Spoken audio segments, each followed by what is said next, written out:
Another busy day overseas for President Trump. He is visiting Ireland for the first time as president.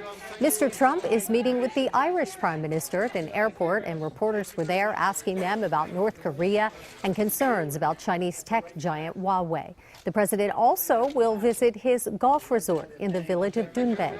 He started his day at a commemoration for the 75th anniversary of the D-Day invasion. And KCAL 9's Ramila Aragawi is here with a look at what happened at that event.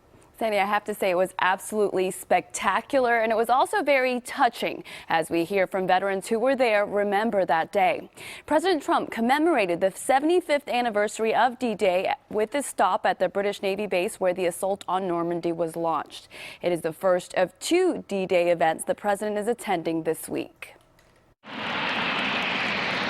The rumble of airplanes once again filled the sky over Portsmouth, England, where 75 years ago, American soldiers and their allies prepared to invade France. Troops risked it all to rescue Europe from Nazi Germany. Casualties. 16 world leaders from every country involved in D-Day paid their respects.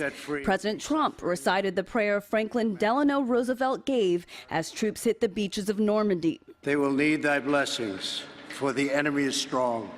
But the spotlight was on more than 300 D-Day veterans.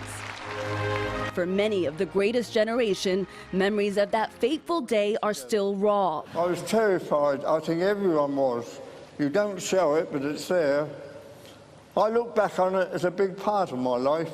It changed me in a way. But I was just a small part in a very big machine.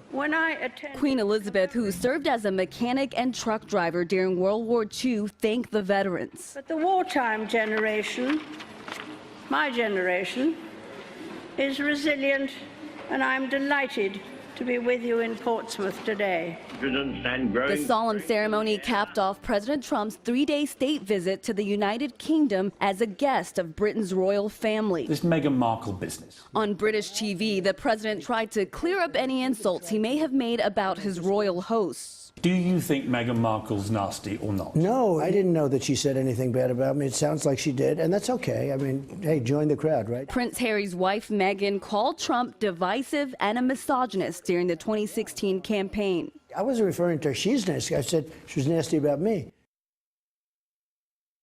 The president has faced protesters in the UK and some criticism in Ireland, where some people say his trip there is more about golf and pleasure than anything else. But Sandra, from the looks of it, a lot of diplomacy is happening on this trip as well. Yeah, so maybe give some credit where credit is due, right? He's packing a lot into a few days.